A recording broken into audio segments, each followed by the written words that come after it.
Print এবং electronic মিডিয়ার সম্মানিত সাংবাদিকবৃন্দ, আপনাদের সবাইকে জানাই আন্তরিক অভিনন্দন ও শুভেচ্ছা।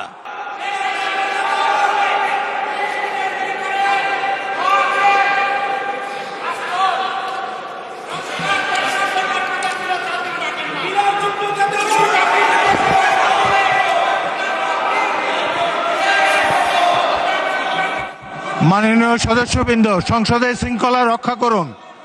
অনুগ্রহ করে নিজের আসনে বসে পড়ুন। রাষ্ট্রপতির ভাষণ শুনুন।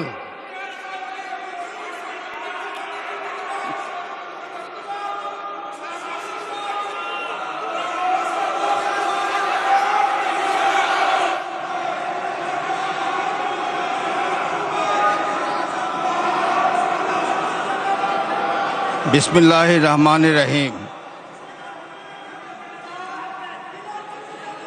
সম্মানিত সংসদ নেতা ও প্রধানমন্ত্রী,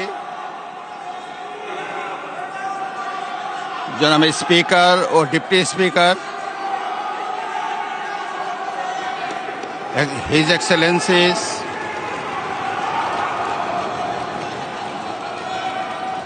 সম্মানিত সংসদ সদস্যবৃন্দ,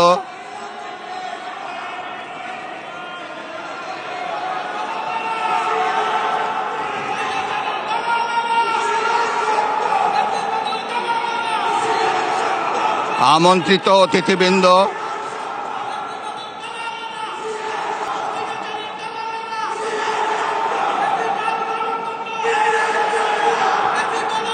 প্রিন্ট এবং ইলেকট্রনিক মিডিয়ার সম্মানিত সাংবাদিকবৃন্দ,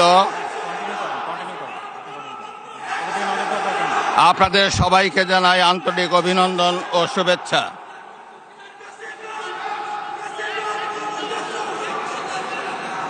জনাব স্পিকার,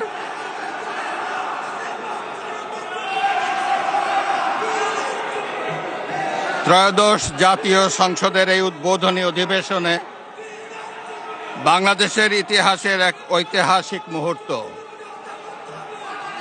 হাজারো শহীদের রক্তের সিঁড়ি বেয়ে দীর্ঘ ১.৫ দশকের ফ্যাসিবাদী শাসনের অবসানের পর একটি শান্তিপূর্ণ, অবাধ, সুষ্ঠু ও নিরপেক্ষ নির্বাচনের মাধ্যমে নির্বাচিত প্রতিনিধিদের নিয়ে এই মহান জাতীয় সংসদের যাত্রা শুরু হয়েছে। ত্রয়োদশ জাতীয় সংসদ নির্বাচনে অংশগ্রহণকারী সকল রাজনৈতিক দল,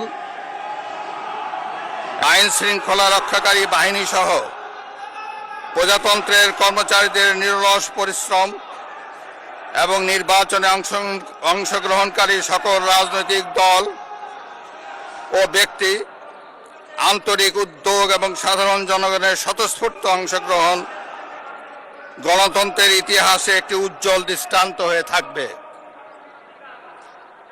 বিএনপির চেয়ারম্যান জনাব তারেক রহমানের নেতৃত্বে বর্তমান জাতীয় সংসদে বিএনপি ও সমমনা দলগুলোর 2/3 বেশি আসনে বিপুল ভোটে জয়লাভ করেছে। জাতীয় সংসদে একটি শক্তিশালী বিরোধী দলের পাশাপাশি কয়েকজন স্বতন্ত্র সদস্য রয়েছেন। আমি এই সংসদে আপনার মাধ্যমে প্রধানমন্ত্রী তারেক রহমান এবং তার নেতৃত্বে গঠিত নতুন সরকারকে আন্তরিক অভিনন্দন জানাচ্ছি। জাতীয় সংসদের সকল সদস্যের প্রতিও রইল আমার প্রাণ ঢালা শুভেচ্ছা ও অভিনন্দন। আমি মহান মুক্তিযুদ্ধের লাখো শহীদ এবং বীর মুক্তিযোদ্ধাদের শ্রদ্ধার সঙ্গে স্মরণ করছি। একই সাথে স্মরণ করছি বীরাঙ্গনা মা বোন